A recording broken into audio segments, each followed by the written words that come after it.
Bueno, seguimos trabajando entonces con las órdenes que están contenidas en este conjunto de herramientas que se llama caja de arena. Vamos a trabajar ahora con el que se llama desde cero. Nos permite crear entonces un terreno en SketchUp definiendo un ancho y una profundidad o dos dimensiones de manera tal de crear un terreno de forma cuadrada o de forma rectangular. La estructura de base para la creación de la misma es una retícula cuadrada cuyas dimensiones nosotros podemos controlar. Para hacer esta creación me voy a poner en planta, voy a invocar la orden y fíjense que acá el espacio de la retícula me dice que es de 3 metros.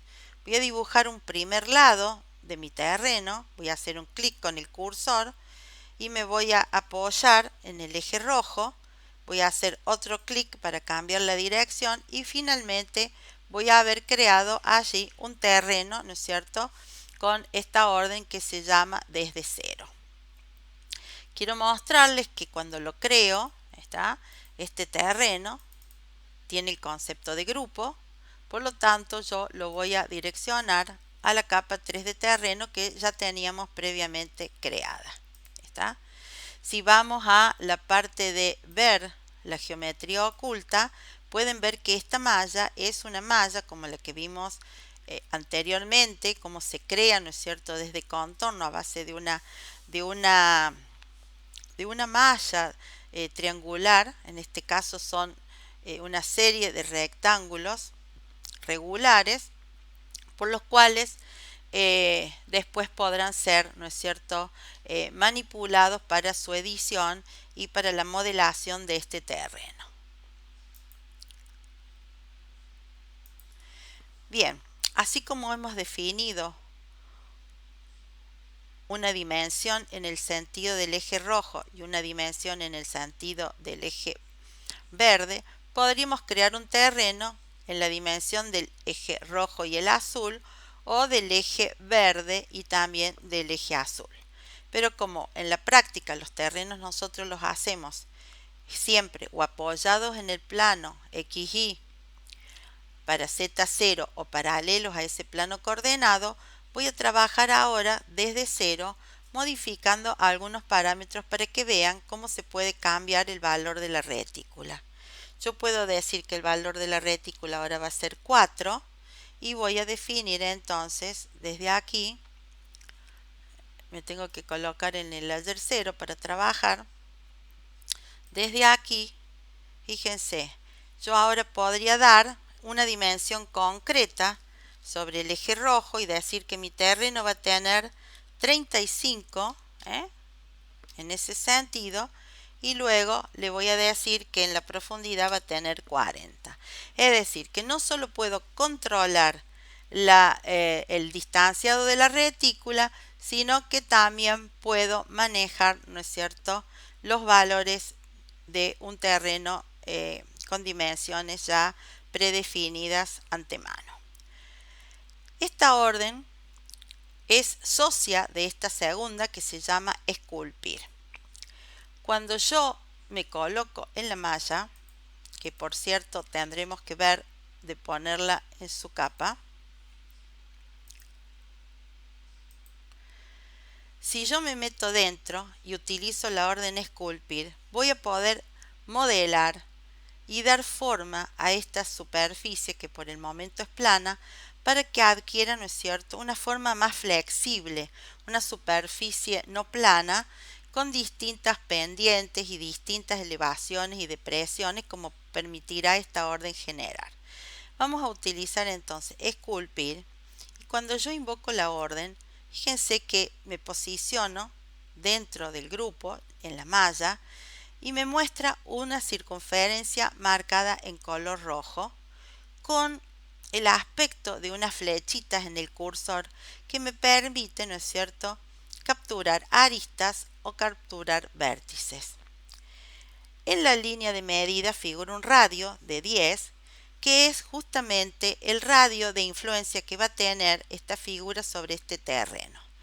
Fíjense, si yo pico acá, aparecen una serie de puntos amarillos sobre los vértices que definen las caras de la malla, de manera tal que yo los pueda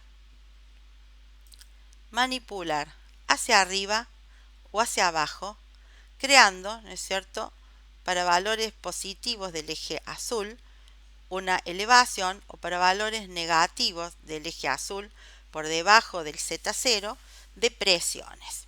¿Está? Entonces yo podría trabajar ¿eh? en los bordes de la malla y dar distintas formas a la misma, tanto en elevación como en depresiones. Puedo modificar para acercar, digamos, el radio de influencia, cambiando el valor acá en la línea de medidas, y trabajar con círculos más pequeños en la malla, de manera tal de deformarla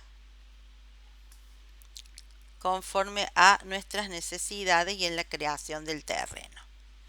Otra posibilidad que tiene es hacer una preselección de un conjunto de caras que, una vez seleccionadas, fíjense cómo se marcan en azul, puedo, con la orden esculpir, modificarlas de manera tal que esas caras que están preseleccionadas y marcadas o resaltadas en azul se mantienen planas, modificándose en su pendiente solo el contexto, digamos, por fuera de las mismas.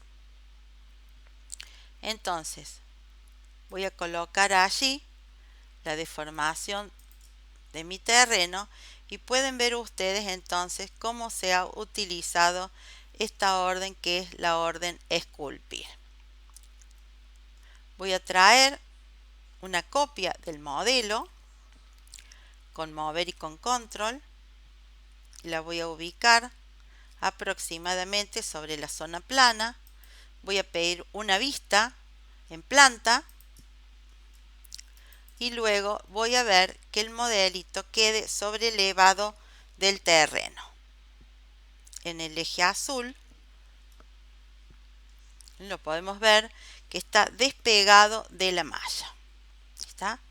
Una vez que hemos logrado este efecto, que la malla se encuentra en su capa terreno, lo que podemos hacer es vincular el terreno nuevo con la plataforma de apoyo de la tipología mediante un montículo, como vimos en el video anterior, con la orden de estampar. La orden estampar, recuerden que seleccionamos la base que queremos imprimir sobre el terreno, podemos regular la equidistancia, en este caso tengo un valor 3 marcado, lo voy a dejar, lo voy a mantener, y una vez que lo tengo allí, lo selecciono la malla y finalmente puedo regular. Voy a aproximar para poderlo hacer suavemente, creando ese montículo que me permite salvar las distancias entre un terreno y el otro. Es decir, entre la plataforma de asiento de la tipología y el terreno que hemos creado. Finalmente lo voy a seleccionar y lo voy a ubicar